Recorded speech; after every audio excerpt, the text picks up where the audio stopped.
Exactly 4 years ago, Russia launched its full-scale invasion of Ukraine. What began as an unprovoked attack on a sovereign European nation has evolved into the most destructive and costly war in Europe since World War II. But this war, Ukrainians will remind you, is much longer than just 4 years. It started with the annexation of Crimea in 2014, and by most estimates, this war will have claimed 2 million casualties by the spring. I'm joined here in our studio by Alex Cardier. Alex, hello. You've been reporting on Ukraine extensively from afar, but also here on the ground in the country. Tell me, what do you think today means for Ukrainians? Well, Don, this is a heavy day for Ukrainians. There is the weight of 4 years of war. There is the weight of perhaps a 5th year of war. Of course, they have paid their respects here on Maidan Square to those who have lost their lives, who have paid the ultimate price. It is a reminder of 4 years of suffering, daily suffering, energy attacks, things that we will cover on this program. We've seen a lot of European leaders coming here to pay their respects, but of course we also heard from the Ukrainian president. We'll hear from him in a second, but one thing I will say is that he said a few weeks ago, I should say, that Ukraine can only be a buffer for so long. And I think that is very much the overwhelming sentiment here in Ukraine. They are resilient, they will hold on, but for how long is the big question. Let's hear from the Ukrainian President, Volodymyr Zelensky. Europe has stood with us throughout these really difficult years, and our people trust Europe. They know we are not alone. In many ways, all of this is thanks to your personal efforts, your work, and friendship, our friendship. Thank you so much, Antonio. Thanks so much, Ursula. The pipeline was destroyed by Russia. So if Orban wants to block something, financial support, he can do it for Russia, not for Ukraine. We are not the reason of destroying this pipeline. So clearly that Druzhba pipeline, a controversial, certainly a controversy between Hungary, Slovakia, threatening Ukraine in the last few days in the run-up to this anniversary of the full-scale invasion. On that, however, we have news, because of course Hungary was blocking the EU's 90 billion euro loan to Ukraine, also threatening to block the 20th package of sanctions. On that 90 billion euro euro loan, I should say, Don, you spoke to Radoslaw Sikorski, the Polish foreign minister, on that specific point. He had this to say. Well, I have good news on that. We've just had a coalition of the willing meeting at which both President of the European Council, Antonio Costa, and the President of the Commission said that the decision had already been taken at the last European Council, at which the Prime Minister of Hungary had already agreed, so the money will be dispersed. So, Alex, when do you think that this money will finally be dispersed? I mean, obviously, this is good news for Ukraine. Good news for Ukraine, but your first question is the right one. Exactly when this will happen. It is relatively urgent. We're talking about 60 billion in military aid, 30 billion in civilian aid. We've been covering in the last few days here in Ukraine attacks on civilian infrastructure, the energy shortages, all these things. That money is desperately needed, and it's needed now. We heard from Ursula von der Leyen saying that one way or another they will disperse this money, perhaps less committal than the Polish foreign minister. We also saw the European Parliament President, Roberta Metsola, talking about this and signing this 90 billion euro loan. That would indicate that she feels, although it's a ceremonial signing, that this will happen maybe in the next few hours. Clearly, the Polish foreign minister thinks it's going to happen. It's a question exactly, as you said it, of when, but I suspect even with that, this debate, Hungary, Slovakia blocking European support, will rumble on. Well, let's definitely hope so. Thank you, Alex. Now, talking about European support, some countries have pledged fresh funding for Ukraine just in the last few hours, part of Europe's long-standing support, as our defense correspondent Zuzana Jurek reports. Our security hinges upon Ukraine's sovereignty. That was the sentiment that was expressed by NATO Secretary General Mark Rutte as he took to the podium at the Alliance's HQ this morning on the occasion of the 4th anniversary of Russia's full-scale invasion of Ukraine. Now, how exactly that will materialize? Well, that means providing additional weapon systems, large-scale weapon systems, air defense systems, and drone technologies. That is all what Rutte emphasized as the most pressing capability needs that Ukraine currently requires. Ukraine is a nation of quiet heroes, where both civilians and soldiers bear the burden of war. It is imperative that Ukraine continues to get the military, financial and humanitarian aid it needs to enable Ukraine to defend itself against Russian terror from the skies and to hold the front lines. This support is essential.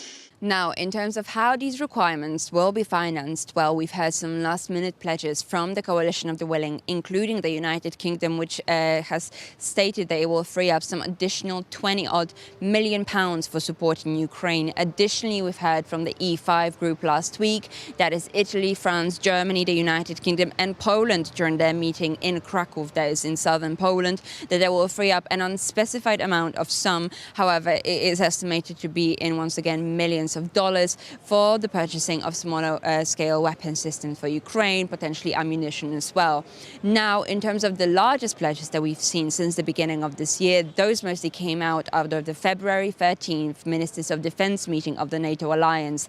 This included pledges for the Pearl initiative, that is the prioritized requirement list for Ukraine, which allows European-led NATO allies to purchase US weapons, US-produced weapons. These are the large-scale weapon systems which Europe currently cannot produce alone, including Patriot missile batteries, including PAC-3 missile interceptors.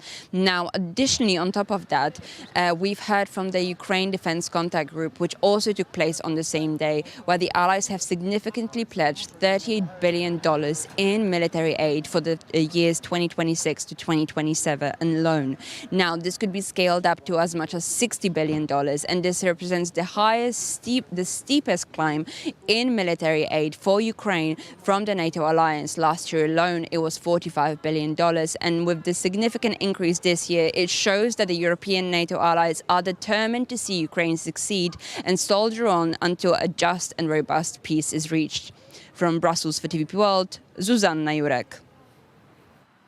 It's been below freezing for the past few months and one of the worst winters in the past few years here in Kyiv and across Ukraine, something that Russia has tried to leverage by relentlessly attacking Ukraine's energy infrastructure. Now, Alex, you traveled to central Ukraine and around this city to find out more.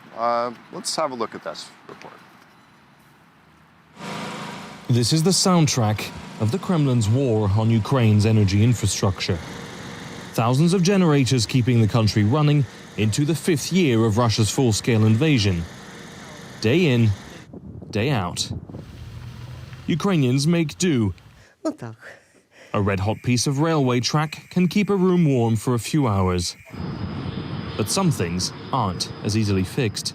This Ukrainian gasworks lies in ruins after Russian drones and missiles pummeled it. Workers at this Naftogaz location told me the gas extracted here was sent to across the country to heat homes. This location has been targeted repeatedly. Pieces of Russian drones still litter the ground. Yuri has been working here for 27 years, most of his life. He remembers it getting built back in the 90s. He tells me that he remembers when journalists came to the plant for the opening or anniversaries. Now they only come to see destruction. Nonetheless, the crews here carry on.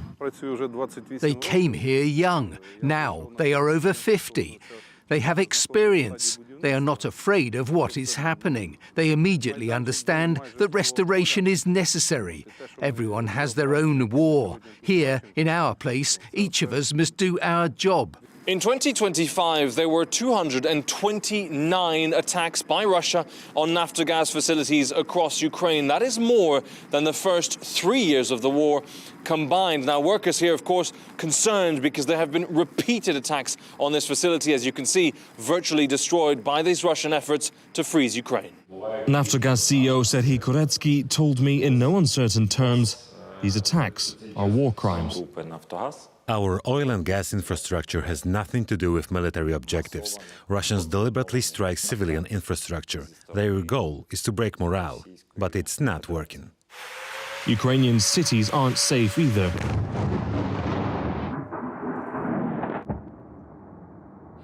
This house in Kyiv was destroyed in an overnight attack, and as the flames were still being put out, energy company workers arrived on the scene to start fixing the damage. A daily routine for these men.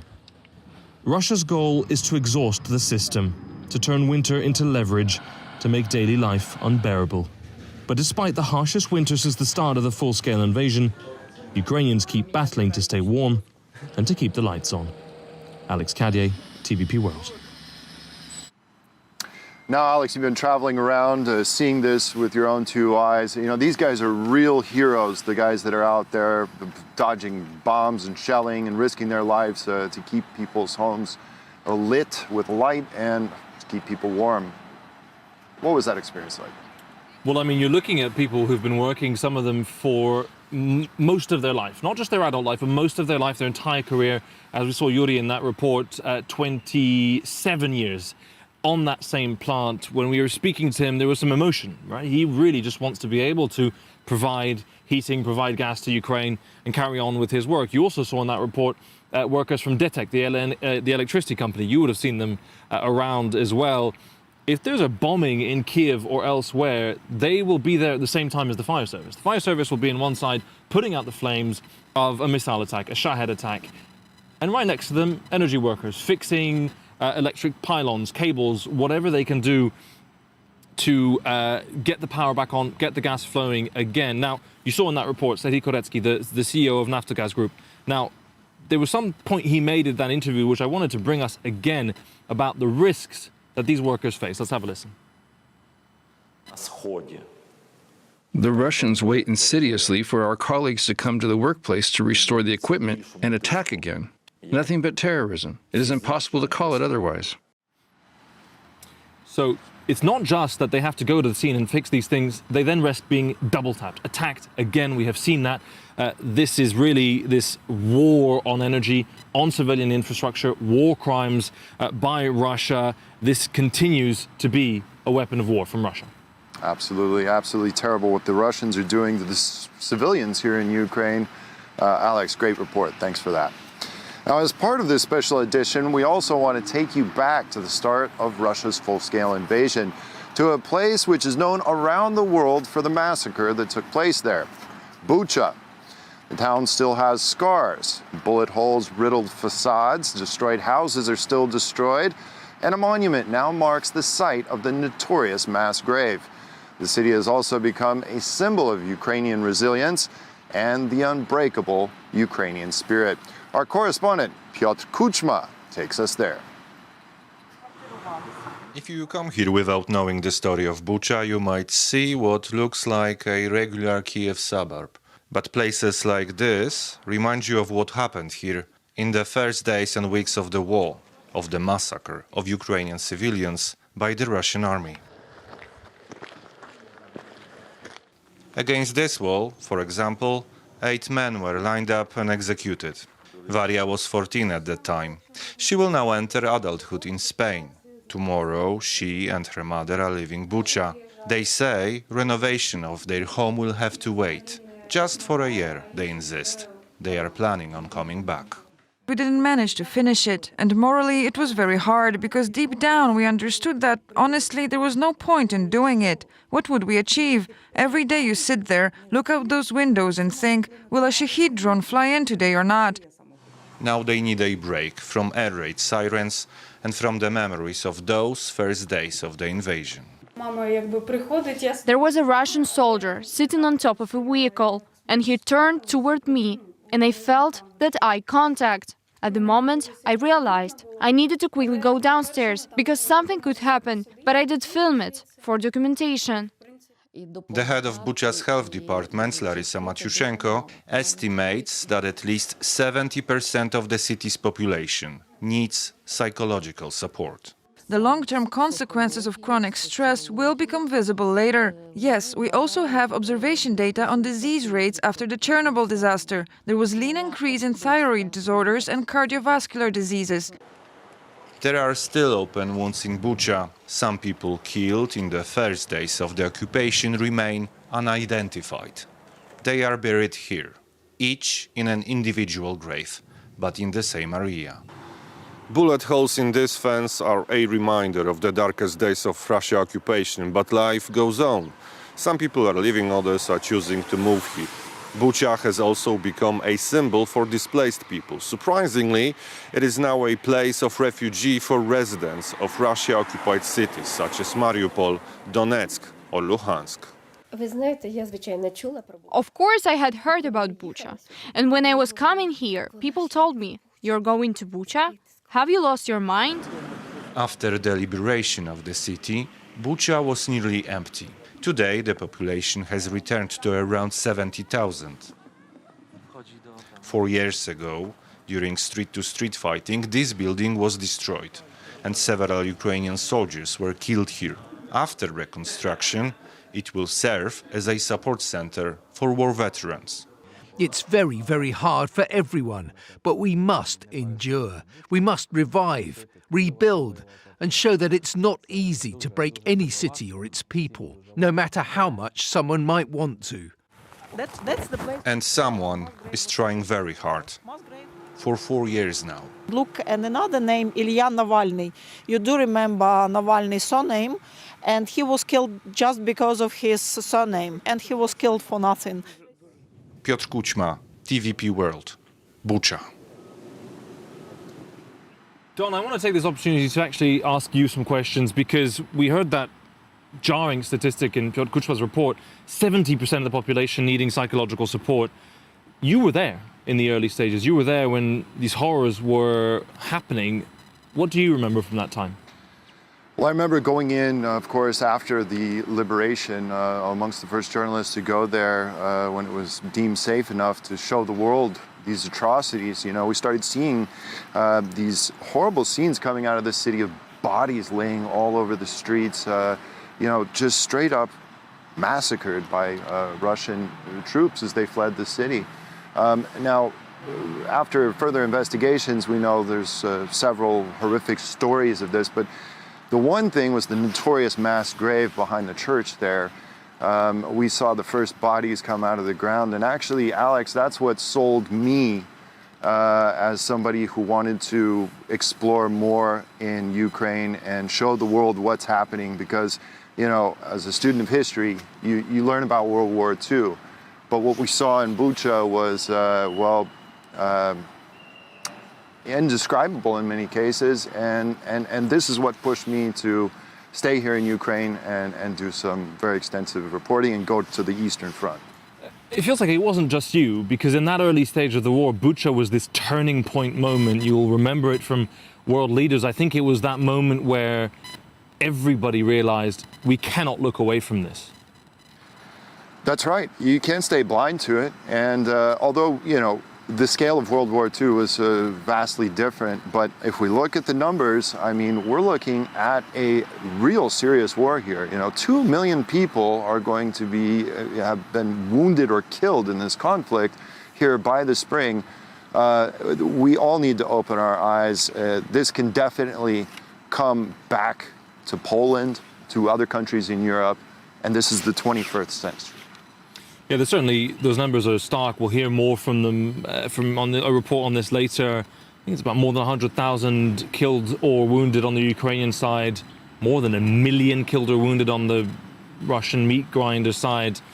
Staying with Bucha for a moment, you and I actually covered the same story 2 years apart, if I'm not mistaken.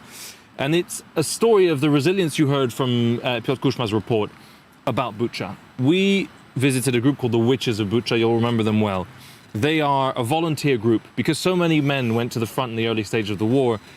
These women made this volunteer group with big Browning 50 cal machine guns. I think when you saw them, they might have had even smaller weaponry towards the beginning, just to shoot drones out of the sky. And I think one of them said to me they were training right next to Russian positions that were still there, right next to a mass grave. They said, this is our land, we have to protect it.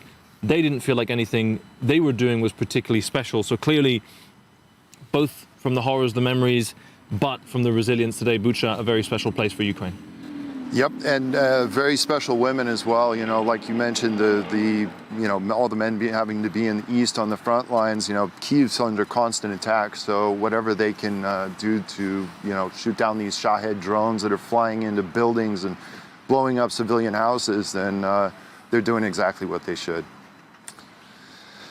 Well, 4 years of full-scale war, 12 years of Russia's wider war in Ukraine. This anniversary, like the ones that came before it, only reveal part of the size of Russia's aggression. Our reporter Anastasia Yanchenko breaks down the scale of this war. This war has already lasted longer than the Soviet Union's fight against Nazi Germany. And it's only 106 days shorter than the First World War. Around 15,000 Ukrainian civilians are believed to have been killed since the invasion began. Among them, 760 children. And even these figures are likely underestimated. UN officials highlighted last year's death toll, noting a sharp rise in casualties after the US-Russia summit in Alaska. 2025 was the deadliest year for civilians since the start of the full-scale invasion in 2022. At least 2,500 civilians were killed and over 12,000 injured last year. This is a more than 30% increase compared with 2024. When it comes to the military toll, Russia is estimated to have suffered around 1.2 million casualties between February 2022 and December 2025. They're more than any major power has suffered in any war since World War II. Just 2 weeks ahead of the anniversary, President Volodymyr Zelensky put the number of Ukrainian losses at 55,000 deaths. But according to the Center of Strategic and International Studies, the real figure could be at least 10 times higher. Before the full-scale invasion, Russia controlled just 7% of Ukraine. Today, nearly 20% of Ukrainian territory is under occupation. According to the Institute for the Study of War, over the past year, Russia has gained less than 1% more, at a huge cost in troops and armor. With the current pace of Russian advances, Russia will be able to take the whole of Donetsk region within 5 years. They need 5 years more. Foreign military aid to Kyiv fell 13% last year compared with the 2022-2024 average, especially after US President Donald Trump halted American weapons shipments. Humanitarian financial aid also dropped 5%. When it comes to the refugee flow, 5.9 million people have fled Ukraine worldwide, with 5.3 million taking refuge in countries across Europe. And we see that despite 4 years of an atrocious war, most of the refugees that we ask about return are envisaging to return. More than 60% of them are envisaging to return. One of Russia's biggest crimes is the abduction of Ukrainian children. Ukrainian authorities have verified nearly 20,000 children were taken to Russia. Independent experts say the number could exceed 35,000. The Council of Europe's special envoy for Ukrainian children, the former Icelandic foreign minister, told TVP World that while Moscow claims it's taken the children to safety, they face indoctrination after they arrive in Russia. They are forced to speak Russian. In general, they're told that either their parents are not alive, their parents don't love them, Ukraine will not continue to exist. Russia sends hundreds of drones and rockets to Ukrainian cities every day. In the last 18 months, Ukraine has had only 2 days without shelling. Cities along the front line lie in ruins, energy systems destroyed, infrastructure decimated. The cost of recovery? A staggering $590 billion over 10 years, 3 times Ukraine's GDP last year. Anastasia Yanchenko, TVP World. Remember when Donald Trump said he could end this war in less than 24 hours? Well, that deadline came and went more than 13 months ago, and here we are at another somber anniversary. Now, a growing chorus of experts are warning that Trump is too close to Putin, and Russia is not even looking for peace. John Todd reports. Constitution of the United States. So help me God. So help me God. Congratulations, Mr. President. Donald Trump, sworn in just over a year ago. On the campaign trail, he'd pledged to quickly fix the war in Ukraine. I'm going to get that war ended. I'm going to try, and I think I can, get it ended as president-elect. In other words, before I even take over the White House. It didn't happen, and 12 months on since returning to the White House, there's no end in sight. Kirill Budanov, head of Ukraine's presidential office, says talks, which could take place again this week, are not going smoothly. Last February, Trump humiliated President Volodymyr Zelensky in the White House, before later making up with him. Trump spoke several times to Russia's Vladimir Putin on the phone, and then rolled out the red carpet for him in Alaska. That approach has come under fire from Germany's defense minister, Boris Pistorius, who says it sent the wrong signals. The American president influenced the course of the war and Putin's self-confidence when he rolled out the red carpet and greeted him like a friend in Alaska, while at the same time completely withdrawing from supporting Ukraine militarily. Analysts say whenever Zelensky appears to be making progress, Putin wrecks his plans. Whenever it seems Ukraine is on the verge of getting some kind of concession from Mr. Trump, for example, more long-range missiles, a phone call happens from the Kremlin to the White House, and the deal is off the table. Experts say there appears to be little prospect of meaningful progress. And in general, Russia shows no signs of serious engagement in peace talks, which means that there is actually no indication of a breakthrough in the near future. So far, Putin's biggest win has been in the information space, with a series of false claims, such as Russian troops capturing the eastern city of Kupiansk, land Ukraine never lost, and messages President Trump has repeated to the world. They're messages Putin peddles as his troops fail to make major frontline gains. John Todd for TVP World. Now, Don, I'm going to make a point about that report we just heard, the U.S. negotiations, the U.S. still leading negotiations. We've heard the Polish Foreign Minister, Radosław Sikorski, make this point in the past. U.S. are leading the negotiations. European leaders, European countries are the ones paying almost all the money now into this support for Ukraine. That was exemplified here today. We had the Danish Prime Minister, we had the Norwegian Prime Minister, we had the Commission President, the Council President, European leaders all gathered here today. No senior U.S. officials in Kyiv for the anniversary. It's a good and sad point there, Alex. Well, this war has forced millions of Ukrainians to flee their homes. The lucky ones were able to fill their cars and head west. Others took only what they could carry. 10 million people left their old lives behind to start a new life in an unfamiliar place. TVP World's Anastasia Yanchenko was one of them. She sent us this report.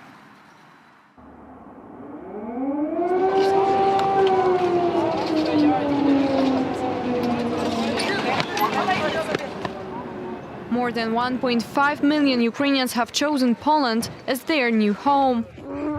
Welcomed by millions of Poles who have offered a helping hand from the very first days of the war. And it wasn't only big cities. Small towns, like where we are now, Brzesko in southern Poland, opened their doors in 2022, taking in thousands of Ukrainians, providing shelter, help, care, and over time, a new sense of home. These images of chaos at Ukrainian railway and bus stations are something Polish entrepreneur Rafał recalls with horror.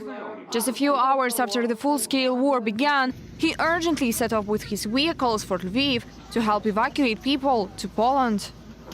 My bus was designed for 50 people, but it once transported 140. Everyone was asking me to take them. The hardest part for him was witnessing families being separated. It was very hard for me to watch. A mother leaving the country with her 2 young children, saying goodbye to her 19-year-old son. He couldn't leave at the time because of the laws back then. Most fleeing families had nowhere to stay, so local residents stepped up. Marta and Vyacheslav were among them. They opened their hotel and provided families with a safe place to live. 3 families arrived at our place. They had nowhere to stay at all. They came as they were, without any belongings, looking panicked and with no idea what to do next. The couple let the families stay for as long as they needed. The last family left after 2.5 years. Marta and Vyacheslav now look back on that time as a period filled with kindness and closeness. Every holiday, every Sunday, we spent together with them. One of the women gave birth right after she arrived, and we welcomed the baby as our own grandchild, and he welcomed us the same way. The town of 15,000 took in over 2,000 Ukrainian refugees, with local authorities setting up dozens of so-called invincibility points. In fire stations, gymnasiums, parish halls, hotels and motels, dozens if not hundreds of initiatives were organized to collect food, clothing and medicine. People really responded with a lot of empathy. After 4 years of forced displacement, the families have gradually adapted to life in the new country. Reflecting on those difficult early days, Lyubov recalls the first year as a nightmare. In the beginning, it was tough. I worked in construction at first, and I had very little savings. Our Polish neighbors helped us with the children, as well as with food and clothing. We arrived with almost nothing.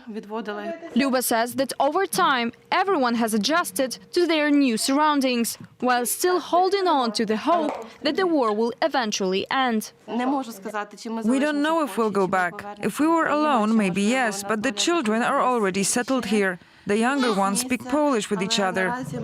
And her family is no exception. It is estimated that around 30% of refugees will not return to Ukraine, even if the war ends. When I first moved, I wanted to go back home, but over time I got used to it and started to feel at home here. During these 4 years, dozens of service businesses have been established by Ukrainians in this small town of Brzesko. And although their hearts remain in Ukraine, it is here that they have learned to start over. Anastasia Yanchenko, TVP World. And now let's go straight to Warsaw, where our correspondent Kazimierz Wysiak is reporting on commemorations there. Hundreds of Ukrainians and Poles have gathered here at the Castle Square in Warsaw on this 4th anniversary of the full-scale Russian invasion of Ukraine. As you can see, they came here with this gigantic Ukrainian flag. They came here to show that Ukraine is still very much alive. As we are entering the 5th year of fighting, Ukraine continues to defend itself against Russia. And I remember the scenes here 4 years ago when the war first broke out. Just a few hundred meters away from here, former US President Joe Biden gave a speech here in Warsaw saying that the United States and all of NATO would defend every inch of NATO territory. That was a big sigh of relief, not only for Ukrainians who came here running away from war, but also for Poles who were afraid that Russia could continue going further into Europe. That did not happen thanks to the bravery of Ukrainians defending their own country. And I also remember the scenes from the Polish-Ukrainian border in the first days of the full-scale invasion in February 2022, when thousands and thousands of Ukrainian refugees went into Poland, mostly women and children, running away from war, and also millions of Poles who came to their rescue, who came to their help with a huge humanitarian relief effort. Many of these Poles came there to help these Ukrainians move further into the country or further into Europe. Now about 1 million of these Ukrainians live and stay here in Poland. Many of them are also spread across Europe and other places in the world, very much hoping that this war will finally come to an end. As we are here at this Castle Square, entering the 5th year of the war, both Poles and Ukrainians are hoping that this war will end soon. We are hearing Slava Ukraini, long live Ukraine! And everyone here is hoping that Ukraine can finally withstand this invasion and that the war can finally end. from Warsaw, Kazimierz Wysiak, TVP World. Now, Kazimierz Wysiak spoke to both Poles and Ukrainians at that event. Let's hear what they said. Most people are supportive of Ukrainians, and I've had a lot of support from Polish people. I always see Polish people at the protests and other events like this, and I have friends who donate to Ukrainian charities and fundraisers all the time. So I think it's important to remember that there are always people who support Ukrainians, even when sometimes it might feel like there are others who are more hostile. Poland should support Ukraine because it's important also for us, and yeah, actually Ukraine is fighting for its existence, so it's very important for us to support them, and they are of course victim of this aggression. The Kremlin has put the country's economy on a full war footing to sustain its attempted invasion of Ukraine. But will Vladimir Putin be able to keep this up, or has Russia's economy already reached the point of no return? Our business correspondent Maciej Wilowski has more. It's been 4 years to the day since Russian tanks rolled into Ukraine. And in that time, Russia has transformed itself into a war economy. Their economy is all about war now. So main companies work for war. They work for the front, so to say.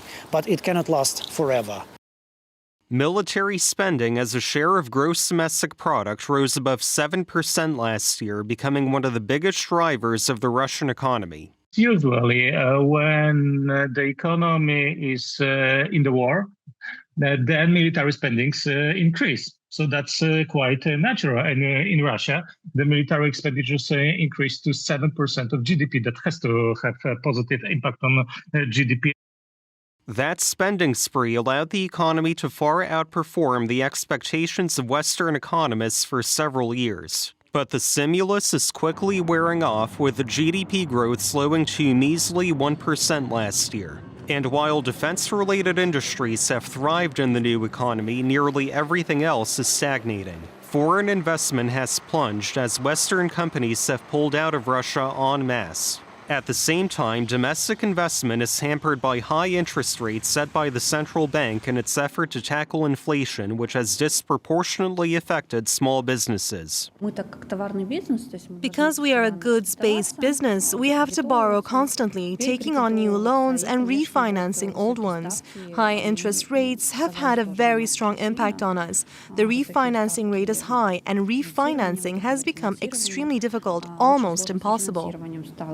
And as global oil prices have fallen, even the energy sector, long one of the most reliable sources of revenue for the Kremlin, is faltering. Fossil fuel revenues were down 27% in the latest 12-month period compared to pre-invasion levels, a recent report from the Center for Research on Energy and Clean Air found. If and when the war ends, transitioning back to a peacetime economy could prove exceptionally difficult given long-term structural challenges like a shrinking labor force exacerbated by the war. We also see some longer-term challenges, like, for instance, the lack of human capital.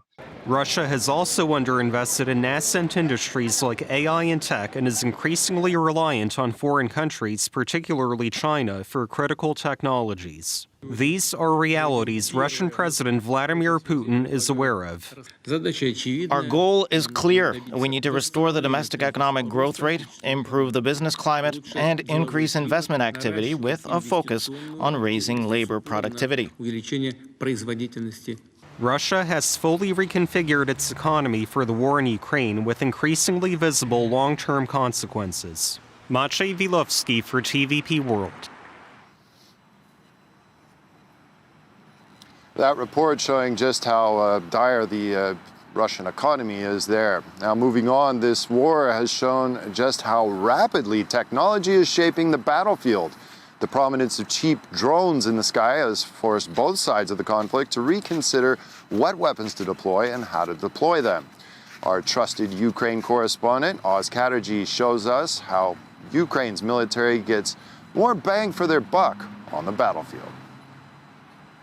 visiting Ukraine's IDAR battalion as they train new recruits on these unmanned systems, TVP World gained a closer look at the technology that is forcing NATO powers to rethink their defense doctrine. The front line has changed since 2002. I had an RPG. At the time, that was a powerful weapon, and I could destroy a tank at a range of 800 meters. Now, with the help of a drone, I can find and destroy a tank 50 kilometers behind enemy lines, and 10 kilometers on either side of the front line is a complete kill zone. First-person view drones, also known as FPV, now dominate the skies over the front lines. And even more traditional firepower, such as artillery, now rely on drones to help with targeting. With the IDAR battalion, recruits go through an intensive training regime before being deployed to the battlefield. I've been here for 2 weeks. I study for 2 to 3 hours a day. We have to practice on drone simulators first, so that we don't waste drones. We don't actually have as many drones as everyone thinks. But small UAVs are not the only drone development forcing Western militaries into a rethink. Ukraine has also developed naval drones, otherwise known as unmanned surface vessels, utilizing them to devastating effect against Russia's Black Sea Fleet around the Crimean Peninsula. Ukraine has also developed heavy-duty drones for larger payloads, such as the Heavy Shot, which IDAR troops were also being trained on. Drones also have a non-combat role to play, with Ukrainian forces also using unmanned ground vehicles to help with medical evacuations from the front lines. Drones are crucial because they help protect the lives of our soldiers. They can perform a number of tasks, like logistics, delivery, and now also combat roles. That's why we try to use them as much as possible. As Russia's invasion of Ukraine enters its 5th year, regardless of the outcome, the innovations made by both sides on the battlefield look set to dominate the future of warfare for many years to come. I'm Oz Kataji from Dnipro for TVP World.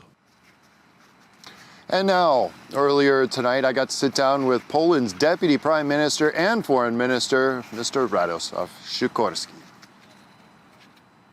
Tonight, we're here with Poland's Deputy Prime Minister and Foreign Minister, Mr. Radosław Sikorski. Thank you, sir, very much for the time. Pleasure.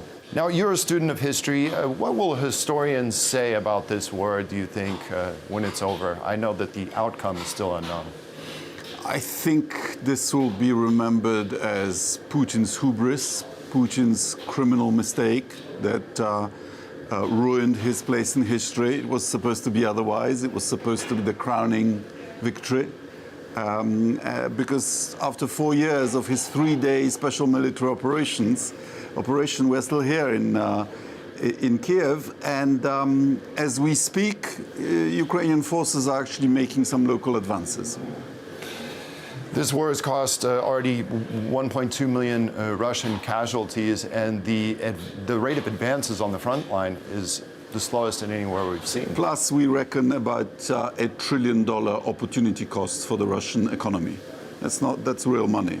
Of course, huge sacrifices by Ukraine too. A sorry history of miscalculation and imperial arrogance. Indeed. Now, we've seen this violence and suffering in Ukraine has been subjected to, and yet Hungary and Slovakia continue to block crucial money from the European Union. Well, I have good news on that. We've just had a coalition of the willing meeting at which both President of the European Council, Antonio Costa, and the President of the Commission said that the decision had already been taken at the last European Council, at which the Prime Minister of Hungary had already agreed, so the money will be dispersed. Will be dispersed. Well, that's good news. That is good news indeed. And like when it comes to blocking money like that, do you think that there are some issues with the European Union sometimes being held hostage by 1 or 2 countries? I agree, because as you know, Hungary is also blocking the 20th package of sanctions, is also blocking the disbursement of money from the European Peace Facility. I think on sanctions, I would be happy to personally to discuss dropping unanimity, because it shouldn't be one country blocking an important decision on behalf of the entire community. But if that's not possible under the treaties, would it be possible to create coalitions of the willing in terms of common security defense? Well, the treaty actually envisages that, and we've launched such a coalition of the willing exactly in the area of defense. It's called PESCO, Permanent Structured Cooperation.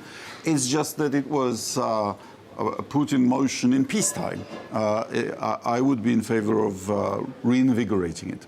A man you've known for a while, former Prime Minister Boris Johnson, has said European troops should be sent to Ukraine now in supporting roles. Is he wrong?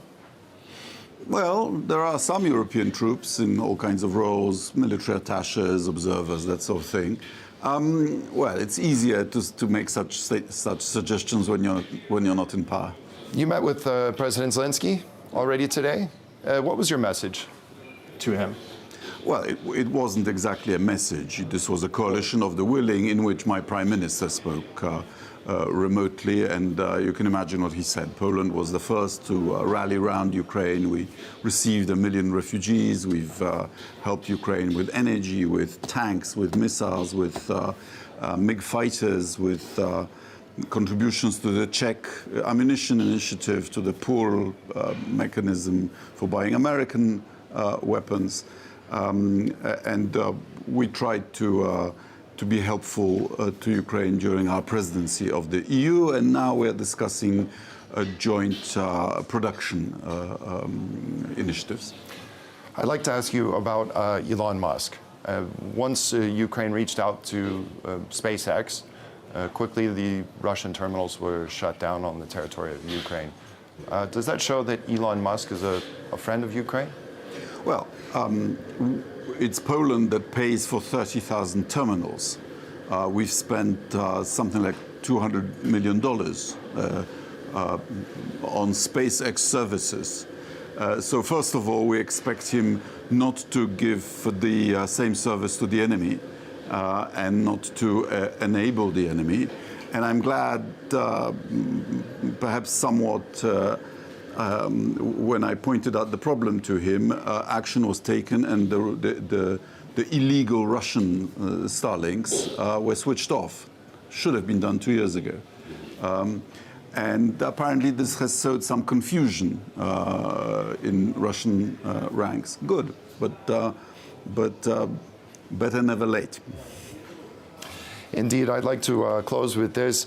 How do countries like Poland, who have suffered from Russian imperialism, convince others further away of just the dire threat that Russia poses to all of our common? Well, the attendance at today's Coalition of the Willing shows that we in Europe see the danger. The danger not just to Ukraine, not just to the eastern flank of NATO, but to all of the continent. If Putin were to conquer Ukraine, Russia would become a partner for the United States in the global distribution of power. And we think the European Union, with a much bigger economy and democracy and so on, should be America's main partner on this continent. So the stakes are incredibly high. Is there a consensus within the European Union that victory for Ukraine is what is desired, and that means the defeat of Russia? Well, we need a fair peace for Ukraine, and my definition of a fair peace is Ukraine within defensible borders and Ukraine in a position to integrate, at least economically, with the West. Minister Sikorski, thank you for spending the time. Thanks. Thank you. You know, Alex, after we finished that interview, Minister Sikorski had another interview with a colleague of mine, Milan Lilik from RBC here in Ukraine.